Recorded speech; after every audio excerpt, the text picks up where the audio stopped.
Hola, hola, ¿cómo están? Matías Puizarda acá en el podcast Más allá de la otra orilla. Y antes de decirles el típico, como siempre, que ha caracterizado todos los inicios de cada episodio del podcast, hemos vuelto a las andadas y estamos atrasados por lo menos 20 días, no, poco menos de 20 días en realidad, pero casi 2 semanas sin episodio de podcast.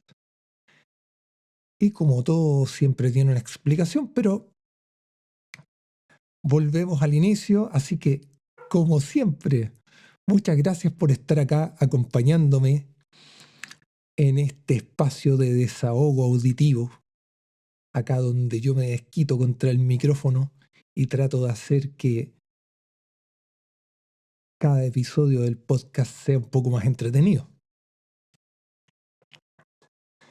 Y procedo obviamente a contarles un poco qué es lo que ha sucedido estas últimas semanas, cuál ha sido el arduo trabajo, cuál ha sido la ardua historia, cuál es la historia que estoy autorizado a contarles, porque obviamente estoy sujeto a una pequeña restricción respecto al tipo de contenidos que puedo compartirles. Lo primero y lo importante en realidad, el tema importante. El manuscrito del libro Tu mano sobre la mía por fin está terminado, tiene el visto bueno de mi editora. Mi editora, como siempre, yo la saludo, aprovecho de enviarle un gran abrazo a Liz Gabriel, que es una excelente escritora, mi editora, mi mentora en el arte de escribir. La pueden encontrar en Instagram, la pueden buscar como Liz Gabriel. Ella es la autora del libro Otoño Escarlata, que tiene dos ediciones, una primera edición que, digamos, ya ojalá no me mate por lo que voy a confesarles. Nunca me dijo que era secreto, así que yo asumo que lo puedo decir.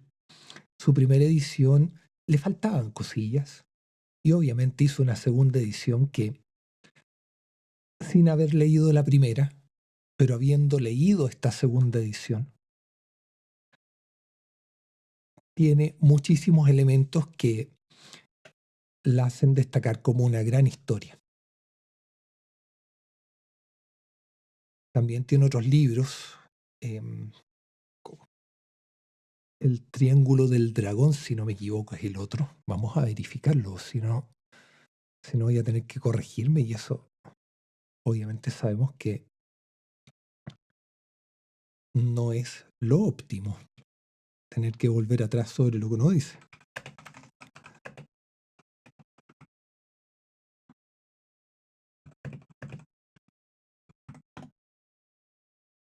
Y efectivamente se llama El Triángulo del Dragón.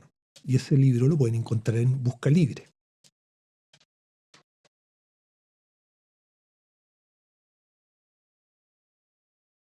Así que, bueno, ha sido un trabajo bastante intenso, sobre todo las últimas semanas. Tuve una semana que fue de un absoluto vacío creativo, debo confesarlo. Fue una semana en que el día a día, esta vida que está normalmente decorada por el trabajo que paga las cuentas, me absorbió casi completamente, más algunas preocupaciones anexas, más algunas cosas de las que uno se va dando cuenta incluso involuntariamente.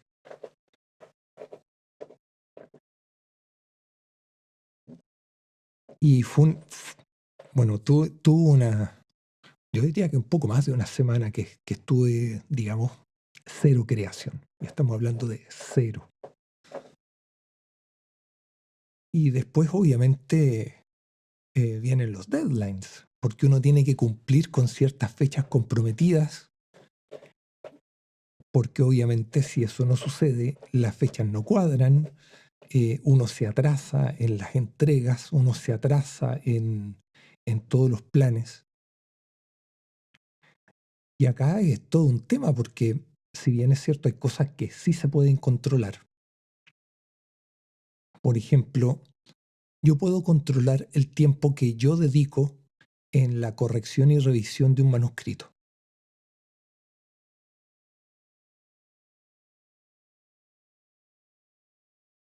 Asimismo, mi editora puede también controlar esos tiempos, porque en el fondo son cosas que hace uno, que uno puede controlar. Sin embargo, cuando el tema depende de terceras personas o de terceras organizaciones, podríamos decir, sean empresas, proveedores de servicios, lo que sea, esos son tiempos que están fuera de nuestro control. Entonces es lo que yo denomino tiempo muerto, que en el fondo no depende de uno, sino que, por ejemplo, si a mí me dicen que, no sé, voy a decir, una entrega de insumos puede demorarse entre 1 y 3 días, yo voy a considerar que esos 3 días, o sea, yo voy a considerar que tengo un tiempo muerto respecto a lo que tiene dependencia de este servicio, que puede ser de 1 o 3 días. Y es un tiempo que no puedo controlar porque no depende de mí. Y a veces, por muy urgente que sea el tema, por muy urgente que sea la petición, no depende de mí, sencillamente no es una cosa de uno, sino de terceras personas. Y ahí obviamente uno, nada que hacer. Uno tiene que asumir ese tiempo como parte de esta calendarización, que en el fondo es n+3 días, podría ser.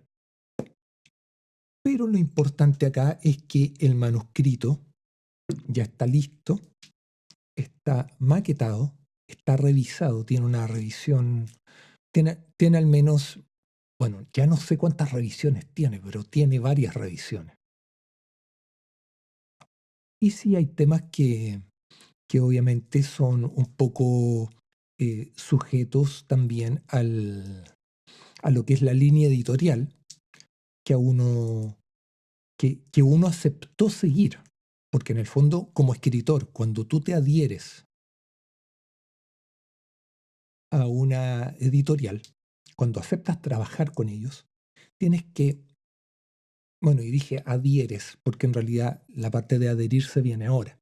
Uno se adhiere, uno tiene que aceptar las cláusulas contractuales que impone la editorial, porque un contrato obviamente es un contrato, eh, es firmado por ambas partes y aceptado por ambas partes. Una parte que se compromete y otra que acepta los compromisos que están ahí establecidos. Pero también está todo lo referente a la forma en que un libro finalmente toma esta manifestación física, podríamos decirlo.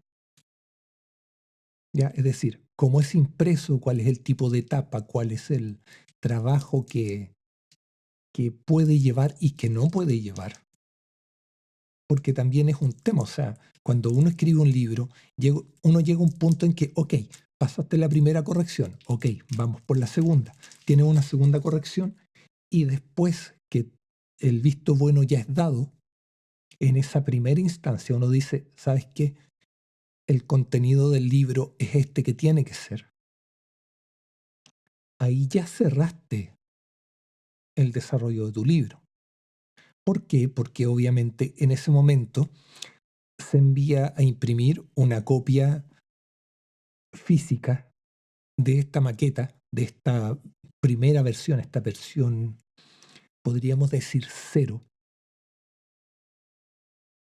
en la cual obviamente tienes ese espacio para poder revisar, para poder asegurarte que lo que estás viendo es lo que tienes que ver y obviamente no se te pasan detalles como eventualmente espacios muy grandes en blancos como si faltara una palabra, que me encontré con un libro que tiene eso.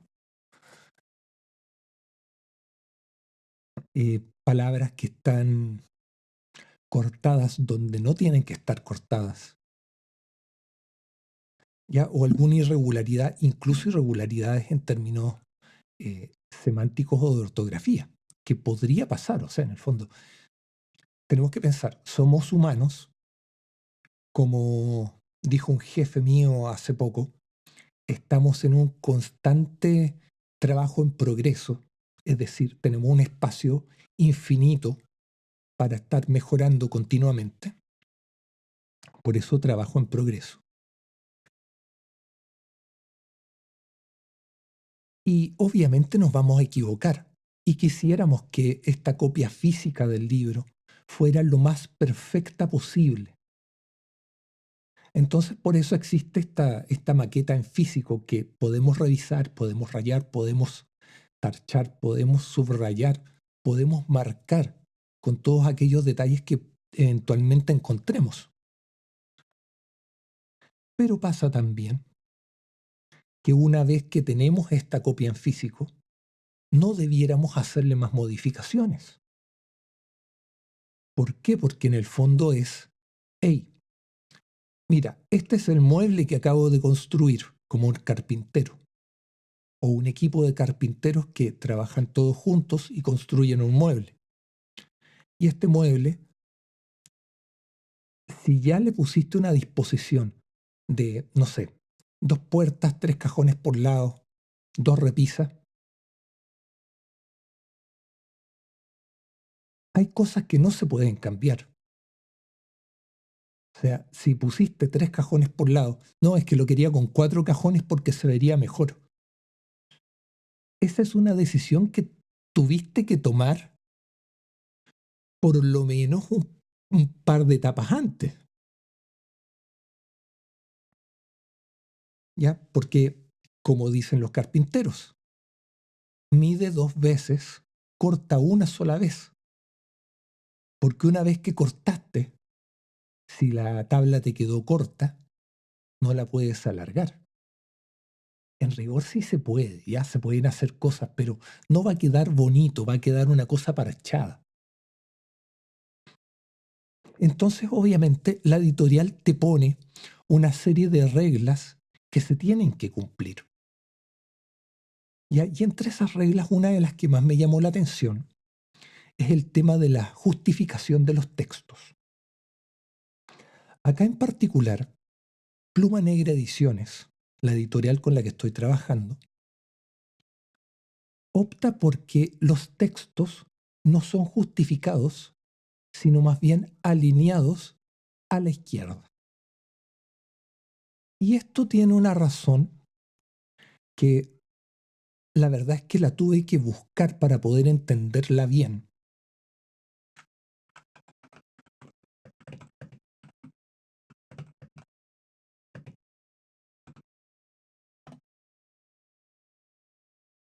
¿Ya? Y esto es debido a que es un formato recomendado para mejorar la legibilidad, ya que mantiene un espacio constante, acá estoy leyendo, entre palabras y permite al ojo encontrar fácilmente el inicio de la siguiente línea.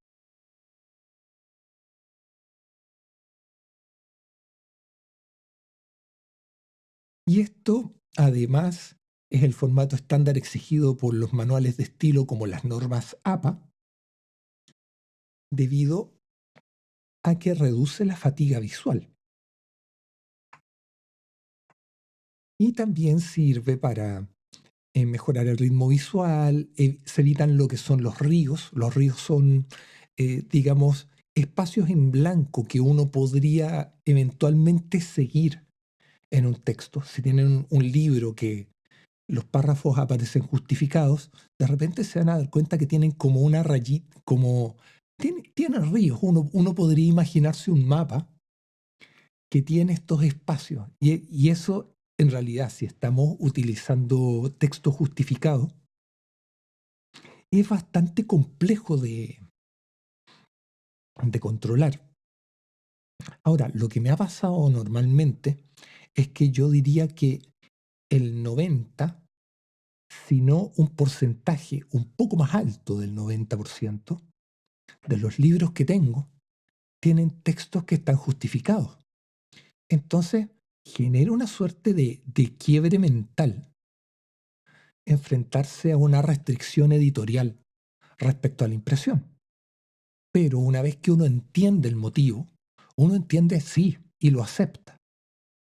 A pesar de que cuesta, uno tiene esta cosa que uno es porfiado y uno quiere que algunas cosas mantengan esos estándares que puede que no sean lo mejor, pero es a lo que uno está acostumbrado. Y acá es donde de repente a mí me pasa que es el sacrifico la costumbre por tratar de, digamos, por marcar una línea que busca ser original comparativamente hablando con el resto de las editoriales o con respecto a cualquier otra cosa con la que uno quiera distinguirse. O bien trato efectivamente de decir, oye, en realidad lo que dice la psicología, em, lo que dicen ciertas normas, se desvían de la habitualidad. Entonces en inglés se dice un trade-off. En español vendría siendo una suerte de intercambio sacrificable. No sé qué es lo que puedes sacrificar. Te doy esto a cambio de lo otro. Ese es un trade-off.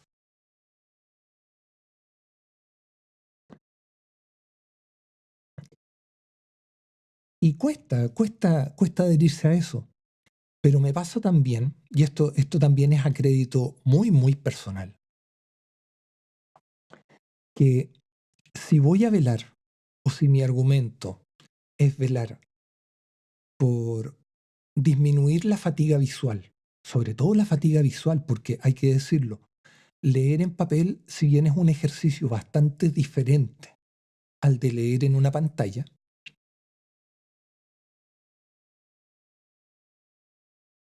también resulta cansador leer un texto que tiene una tipografía demasiado pequeña o que el alto de la línea se siente muy apretado. Ya, y esto también es un poco la deformación profesional de haber trabajado en informática muchísimos años y seguir trabajando en informática. Ya no es misterio que soy informático. A estas alturas ya no debiera ser misterio. Incluso mi identidad secreta no debiera ser un misterio tampoco. Pero a lo que quiero llegar es que si siento que el texto está demasiado apretado, aún estando alineado a la izquierda, el efecto sigue siendo una fatiga visual que puede resultar importante.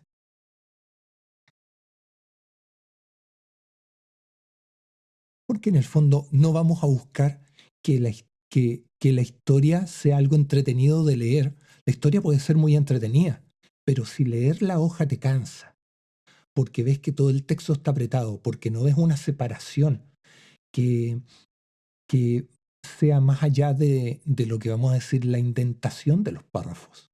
Por ejemplo, y esto es un tema estilístico de diseño, no de escritura, sino que más bien de diseño, en el cual, claro, yo vengo de una escuela donde los espacios en blanco, ya digamos, ese aire que uno respira en cierto diseño gráfico,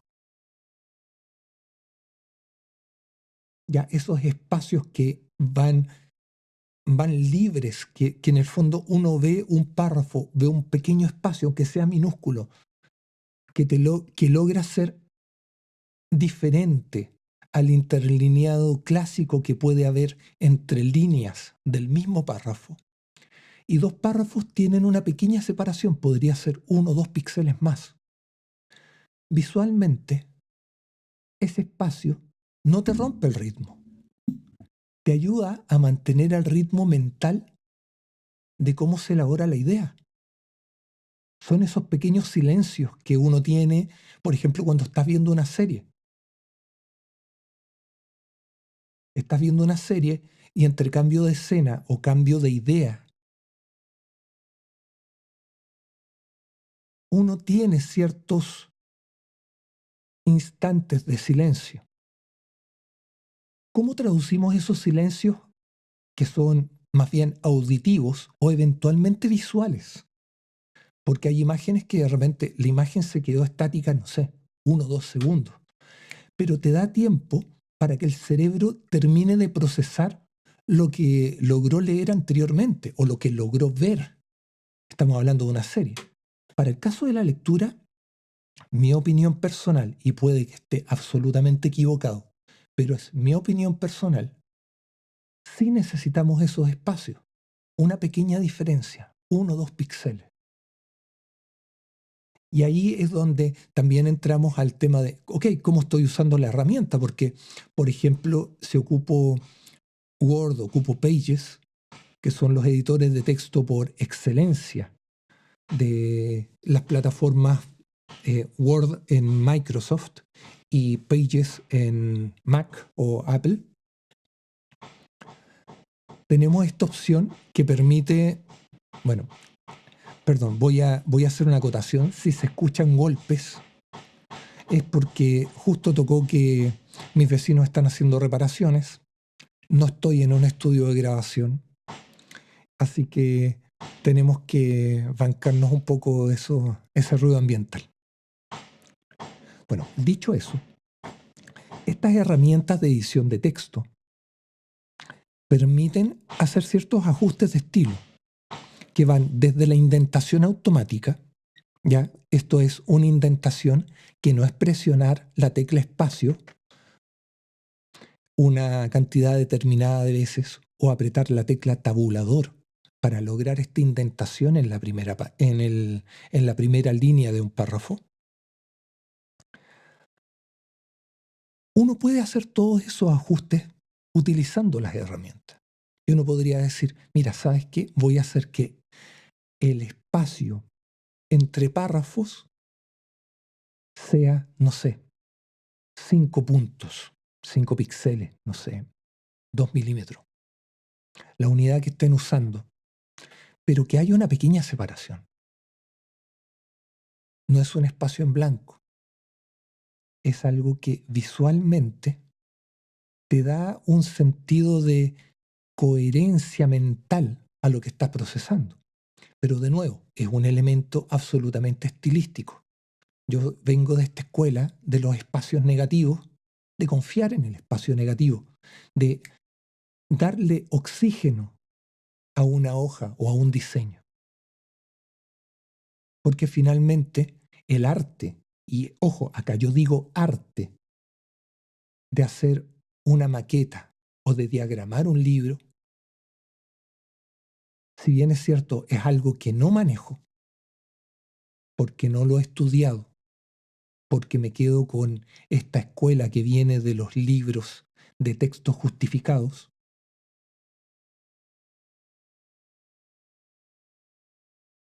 tenemos un tema que es casi netamente arquitectura. O sea, cómo están, digamos, estructuradas las bases sobre las cuales estamos armando esta casa cuyas tablas y cuyos muros están construidos con palabras.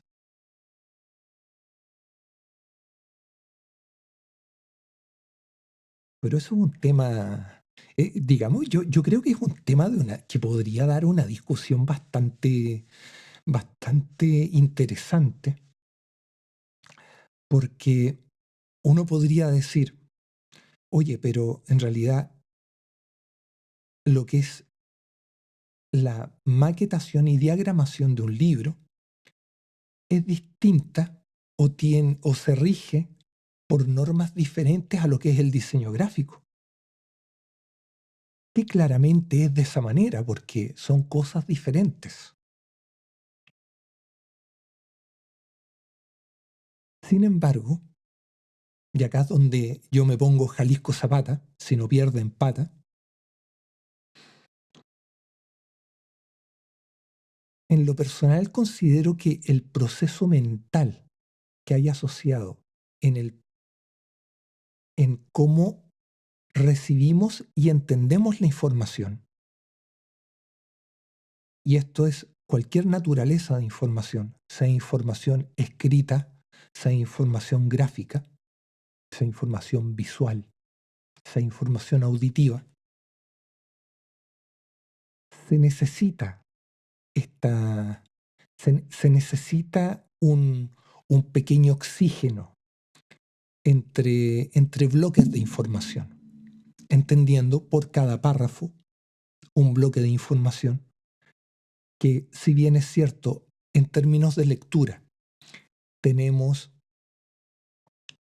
las pausas que dan los puntos, perdón, los signos de puntuación. Por ejemplo, una pausa de un punto seguido es más breve que la pausa de un punto aparte.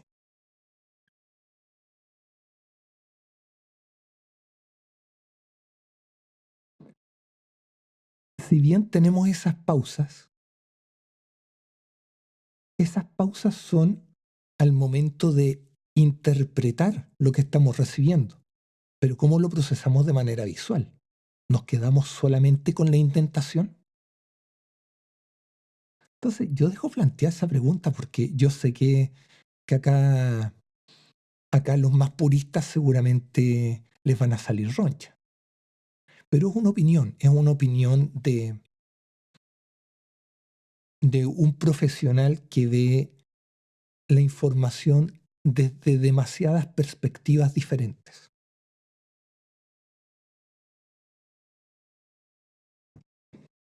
Y eso ha sido un poco el trabajo del libro, que es un pequeño aceptar y ceder algunas cosas que son las condiciones comprensibles que hay que aceptar y ceder, porque obviamente uno no puede tener todo como uno quisiera tenerlo, y ojo que eso aplica para toda índole de cosas. Ya uno no siempre va a tener todo como uno quiere,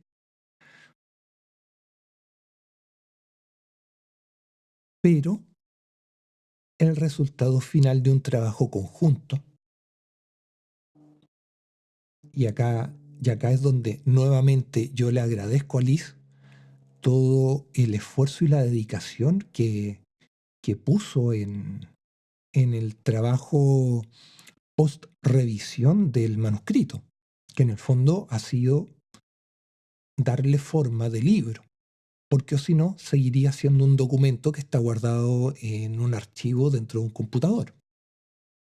Acá no, acá ya esto ya tiene forma de libro y tenemos fecha presunta de lanzamiento, y yo ya lo dije en un episodio anterior, que en ese momento yo voy a hacer demasiada publicidad, voy a pedirles probablemente a todos quienes me siguen en Instagram, recuerden, me pueden encontrar en Instagram como Matías Boizard y los dejo invitados a que me sigan.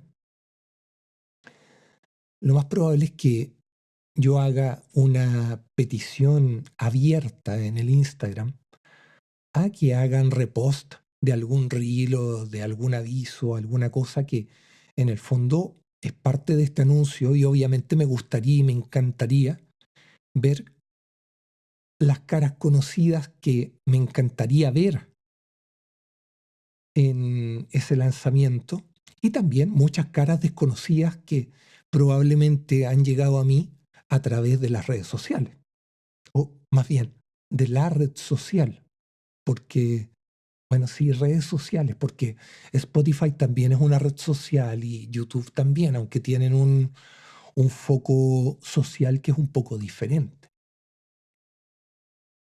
Pero sí, ya ok, redes sociales. Aunque mi actividad principal siempre se ha dado en Instagram. Siguiendo un poco con el tema de la escritura, pasó que me contactó un chico por Instagram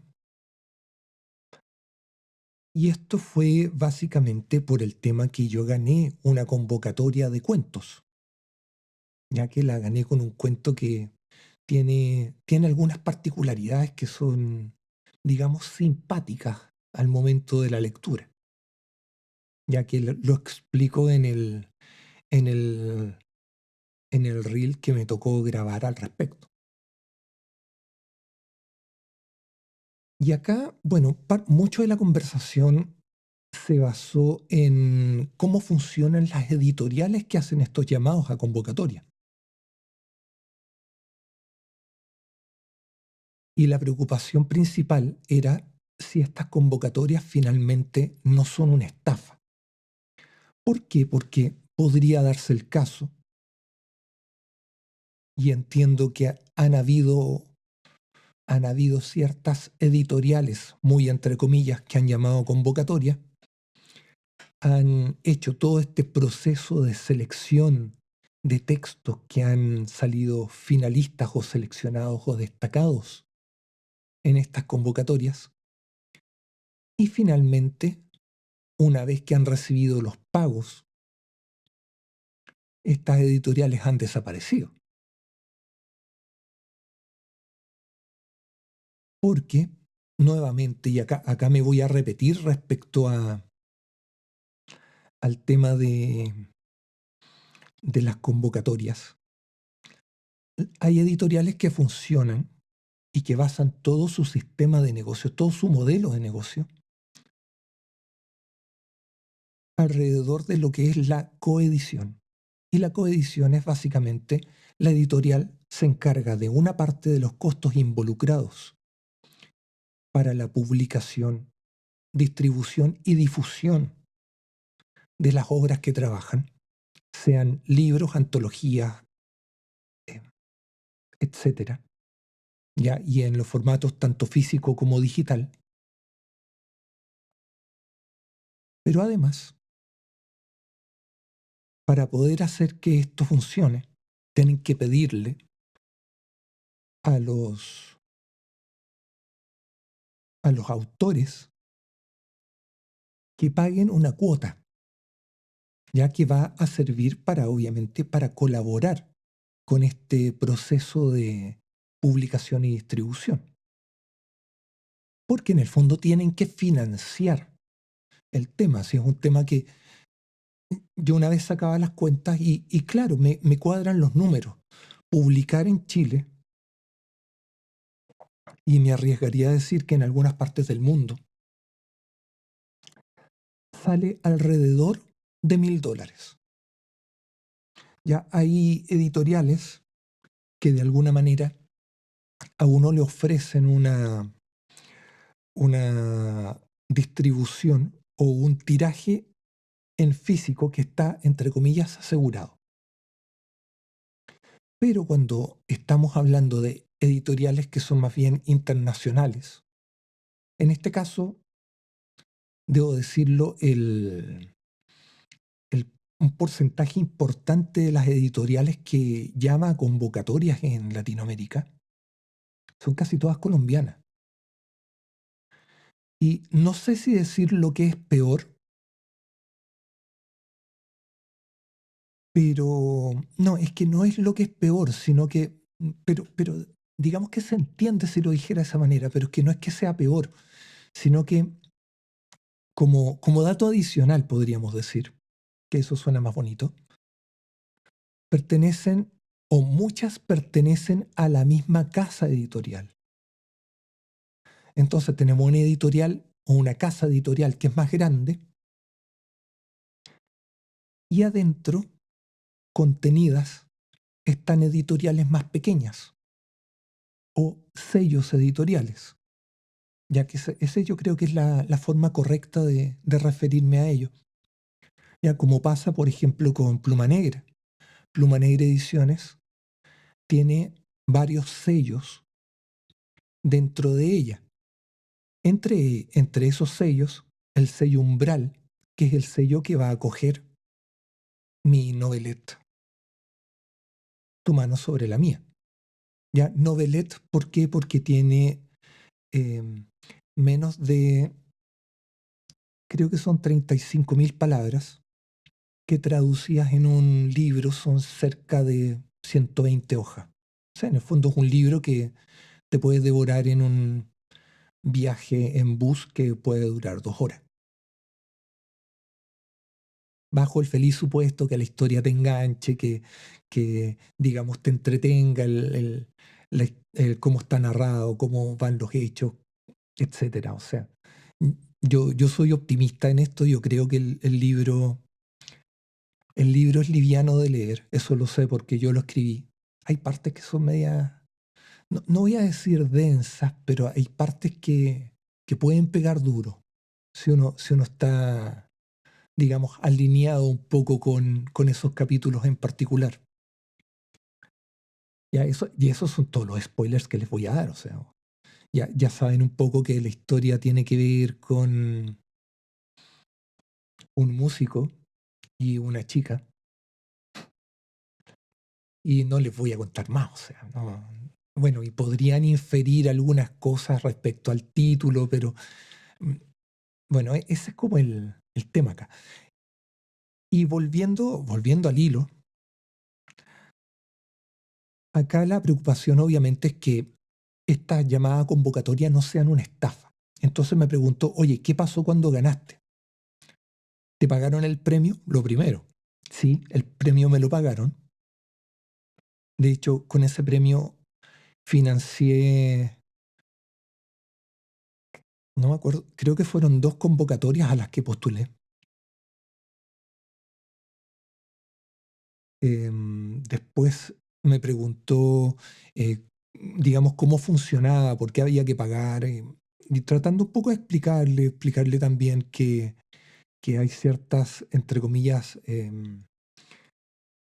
alertas o cosas a las cuales uno debiera tener en cuenta al momento de publicar con una editorial y sobre todo al momento de las convocatorias. Por ejemplo, las convocatorias pueden demorarse. El proceso de revisión, ya sea de los 300 cuentos que llegaron o los 800 o 900 poemas que llegaron a una convocatoria, puede ser un proceso largo. Más todavía si tenemos que es una editorial que tiene varios sellos editoriales que está constantemente llamando a convocatorias y que en un mes podría estar resolviendo o tratando de resolver 3 o 4 convocatorias, porque en el fondo tienen que hacer la lectura, ojalá, hacer el análisis y una revisión que vaya un poco más allá de una lectura básica como, miren, les voy a leer un pedazo de un correo que me llegó no de una, es derechamente de la primera convocatoria o de las 2 primeras convocatorias en las que participé. Y si han sido fieles escuchas de este podcast, y si no, los invito a suscribirse a este podcast en Instagram.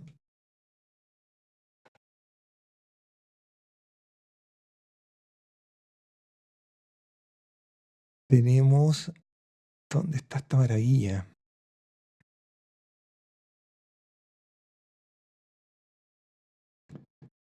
Y ahí es un... No, ese no es. No, no es ese. Ah, mira,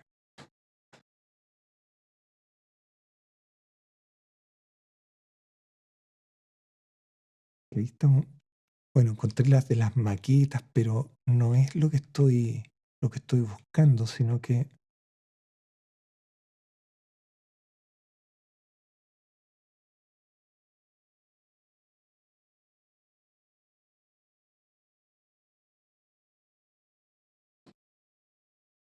A ver, ¿dónde está?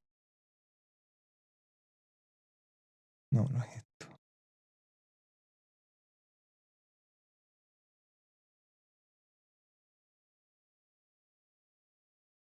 Mira, les voy a leer, les voy a leer un pedazo de texto. Estimado o estimada escritor o escritora, estamos celebrando y tú eres la razón. Con gran orgullo te informamos que tu relato ha sido seleccionado entre las candidaturas para ser incluido en nuestra próxima antología literaria. Esto no solo es un logro significativo, sino una verdadera hazaña que merece ser reconocida y festejada. Y esta es la parte, esta es la parte que me hace ruido. Después de días de deliberación y análisis por parte de nuestro jurado, tu obra ha destacado por su originalidad, profundidad y habilidad narrativa, convirtiéndote en una pieza clave en nuestra selección. Nos honra enormemente tenerte a bordo.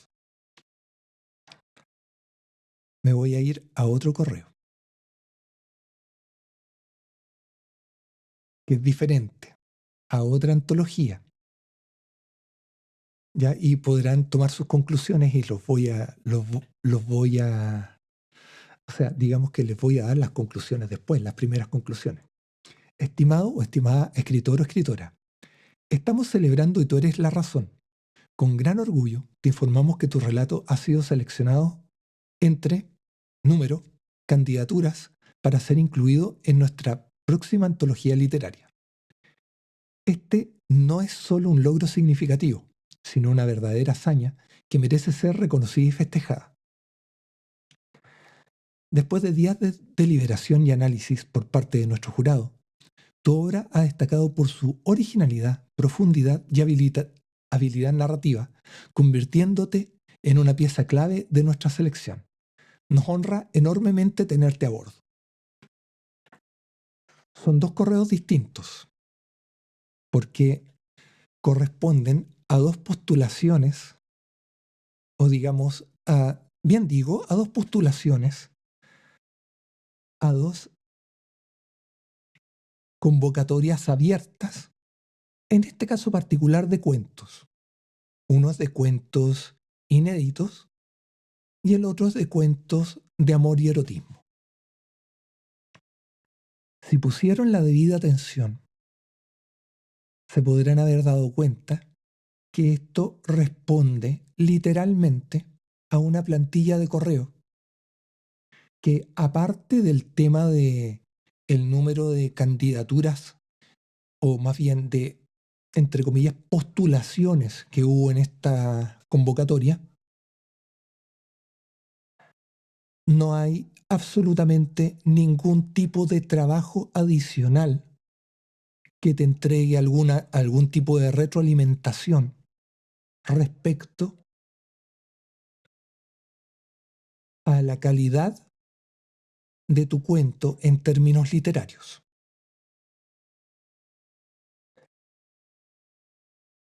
Se podrán imaginar, o yo creo que a estas alturas ya empiezan a sospechar a qué editorial me refiero.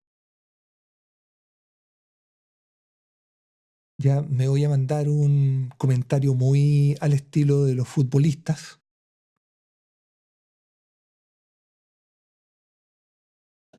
Ya, pero no voy a mencionar bajo ninguna circunstancia que hay un factor literario en la editorial involucrada.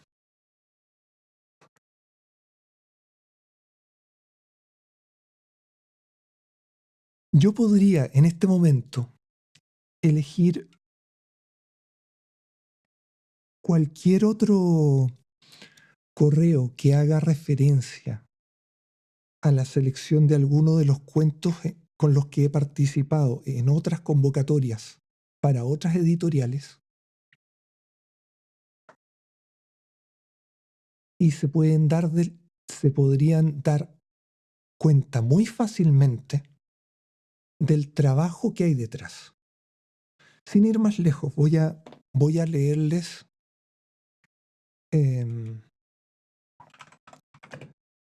La evaluación de...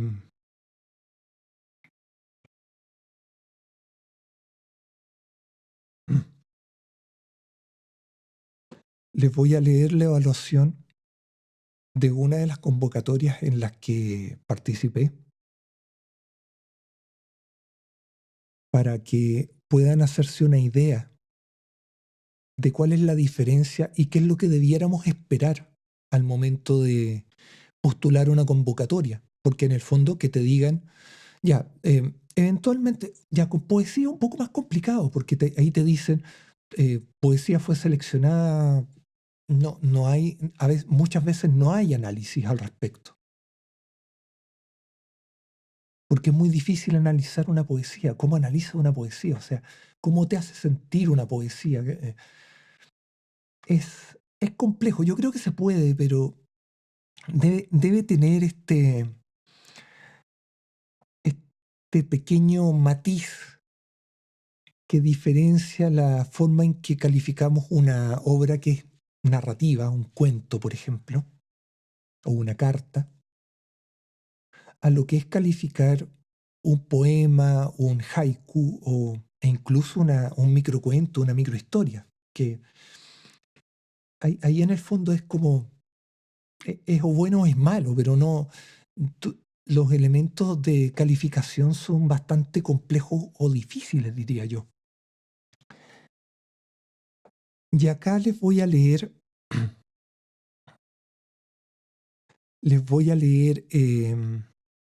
algunos párrafos, ya en realidad son 5 párrafos de evaluación respecto al cuento con el que postulé esta convocatoria. Debo decir, próximamente a ser editada en físico acá en territorio nacional chileno. Así que les voy a leer solamente la evaluación. Son, en realidad, son 5 párrafos. Entonces, procedo a leerles. Tras la evaluación realizada por nuestro comité editorial, consideramos que tu obra destaca por la sensibilidad de su propuesta narrativa y por la capacidad de construir una historia emotiva, íntima y profundamente humana que incorpora elementos de misterio y oscuridad de manera sutil y efectiva. Valoramos especialmente la construcción de la relación entre Javier y Marta, la cual se desarrolla con naturalidad y cercanía a lo largo del relato. La química entre ambos personajes resulta convincente y permite que el lector se involucre emocionalmente en la historia desde sus primeras páginas. Esta conexión constituye uno de los pilares más sólidos de la obra y es, en gran medida, responsable de la fuerza que alcanza el desenlace. Asimismo, destacamos el manejo de la atmósfera.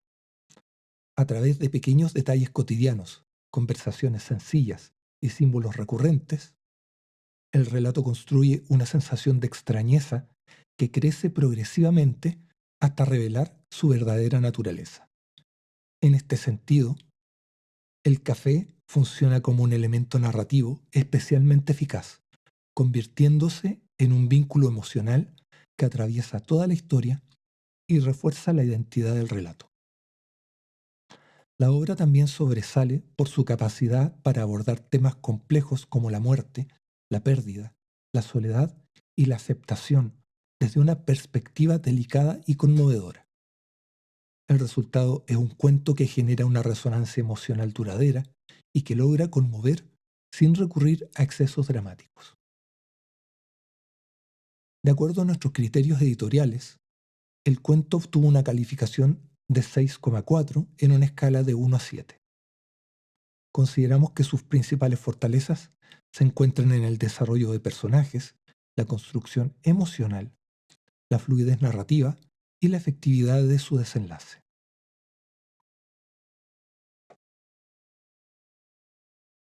Entonces, si hacemos las tristes comparaciones, porque la verdad es que hacer comparaciones normalmente es triste, porque inevitablemente ponemos a algo por sobre lo otro, independiente que en este caso efectivamente lo que estamos poniendo sobre lo otro efectivamente está sobre lo otro, en términos de calidad de evaluación, en términos de contenido, en términos del feedback que está entregando respecto al cuento que uno envió a una convocatoria.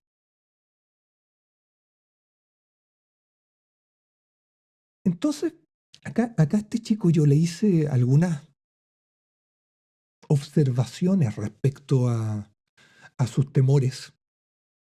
Le expliqué un poco lo que ya he repetido en más de un episodio del podcast respecto a cómo funcionan las convocatorias y el modelo de coedición.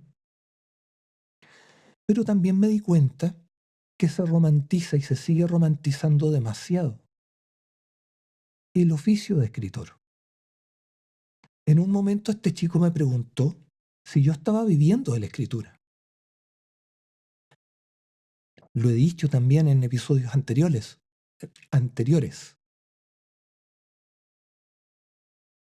Me encantaría poder vivir de la escritura. Sería maravilloso. Porque me gusta, es algo que disfruto hacer, igual que la música, igual que la encuadernación. Pero tristemente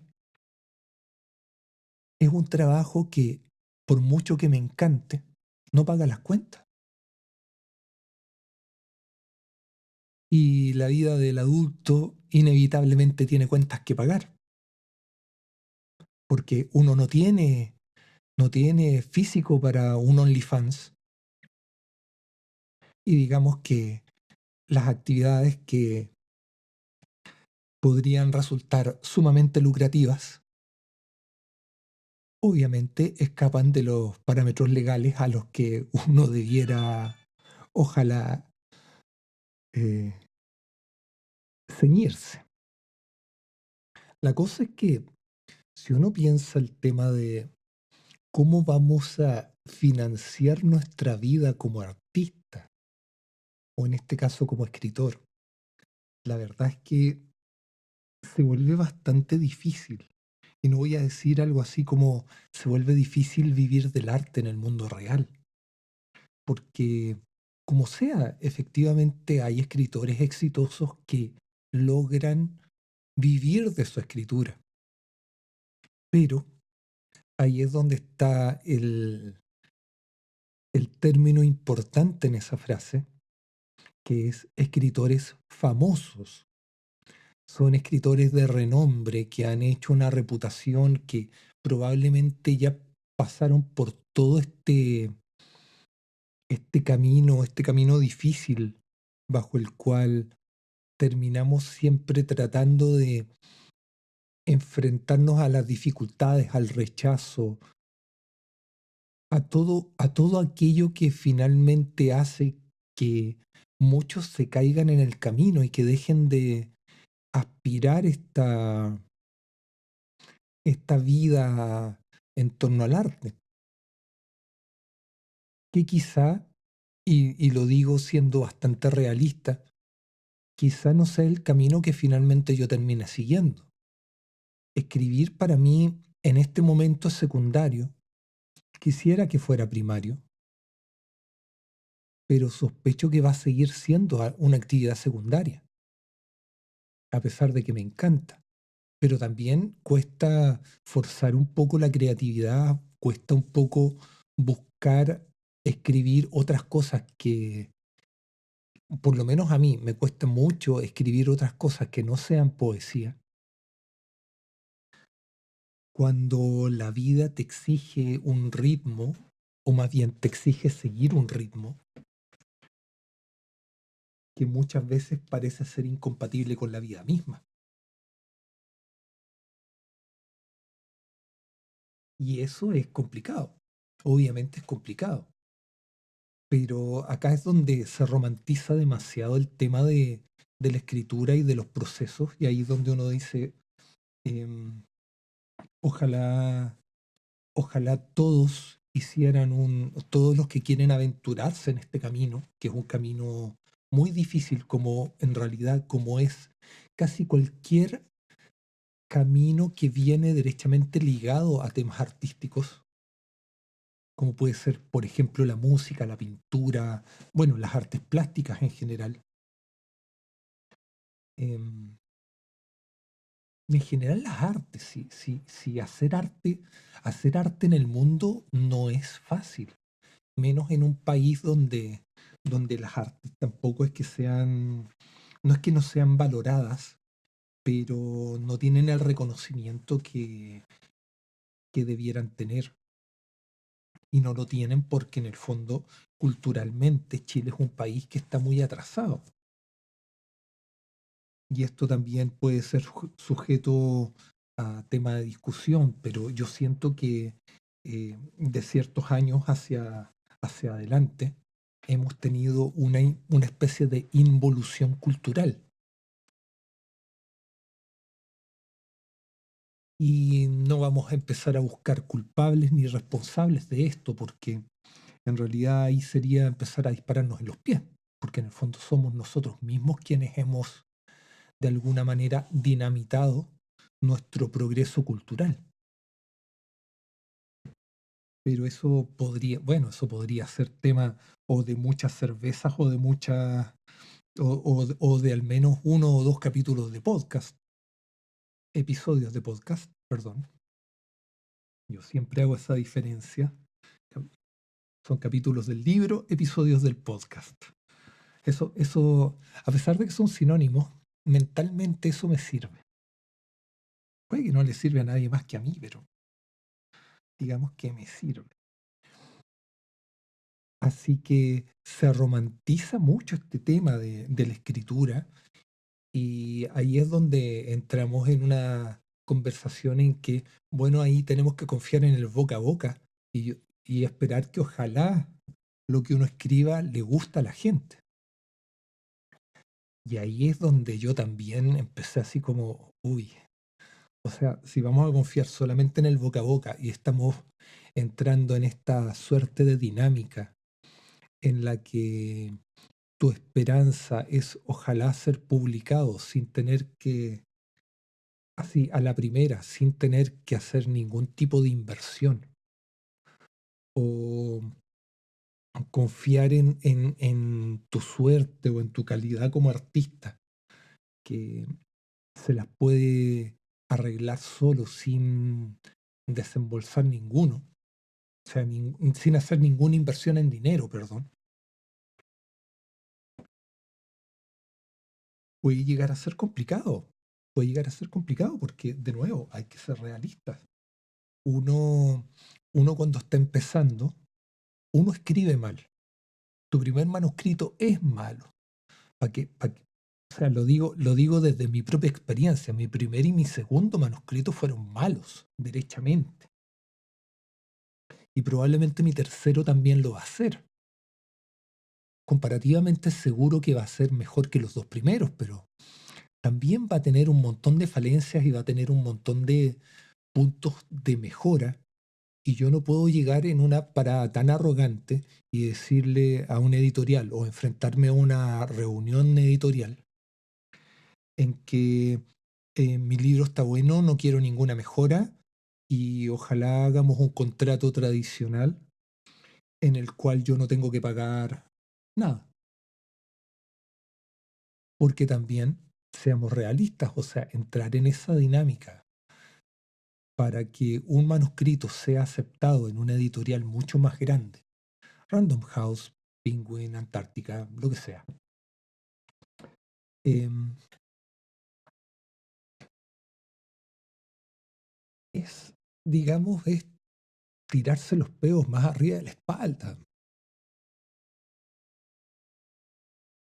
O sea, no, mm, es creerse es creerse tanto el cuento. Está bien creerse el cuento, pero uno tiene que ser consciente de las propias limitaciones. Y cuesta, cuesta, cuesta asumir que lo que uno hace puede que no sea bueno.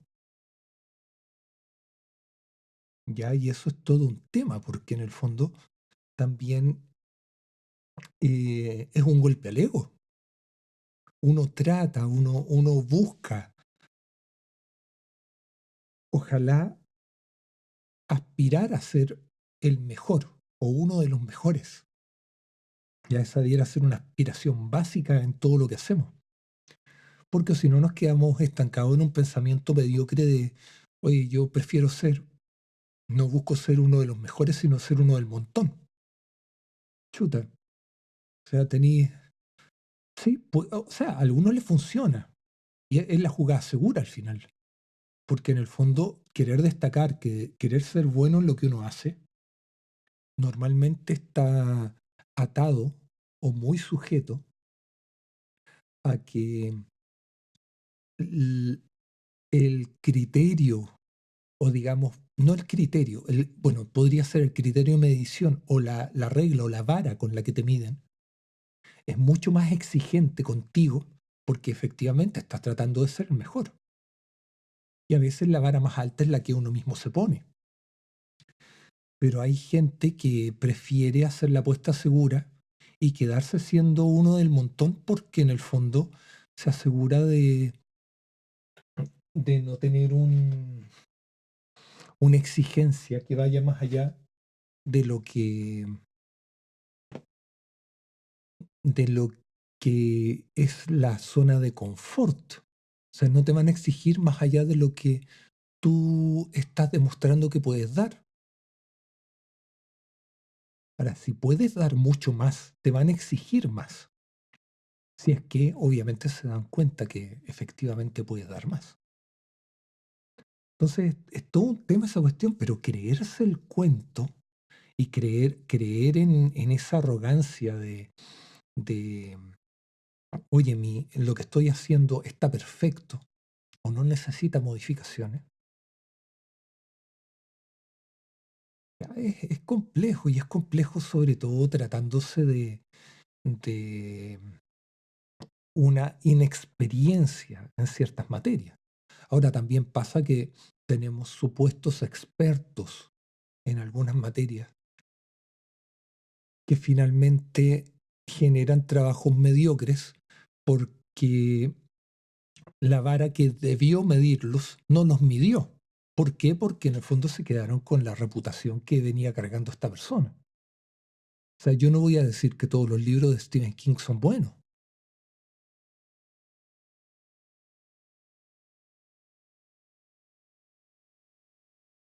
Y cuando te dicen eso de, bueno, vamos a confiar en el boca a boca, no es que se me caiga el poco pelo que me queda, pero termino con esta sensación de incompletitud respecto a la comprensión del problema en sí, porque uno no confía en el boca a boca. Uno tiene que hacerse promoción, uno tiene que convencer al resto de que efectivamente eres bueno en lo que estás haciendo.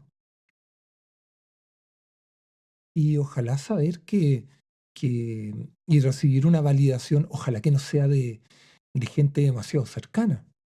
O sea, que un tercero te diga, oye, ¿sabes qué? Tu cuento es bueno, tu cuento salió finalista, tu cuento cumple ciertas expectativas, tu poesía salió seleccionada, ya, tu cuento ganó un concurso. Es una validación de terceros que te está diciendo de alguna manera, lo que estás haciendo, lo estás haciendo bien.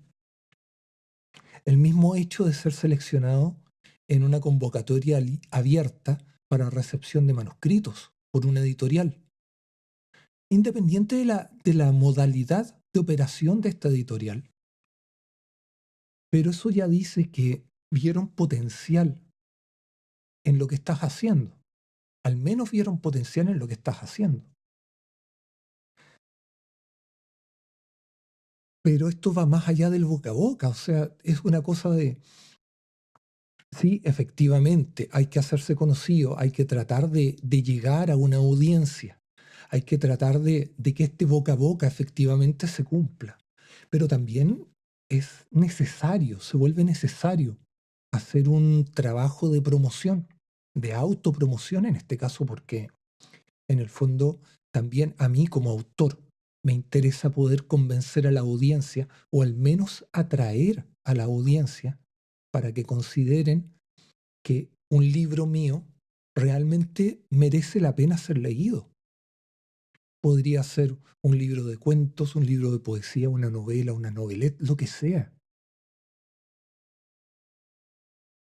Pero ¿cómo nos hacemos conocidos? Y acá en realidad empezamos en una suerte de iteración de cuáles son las formas.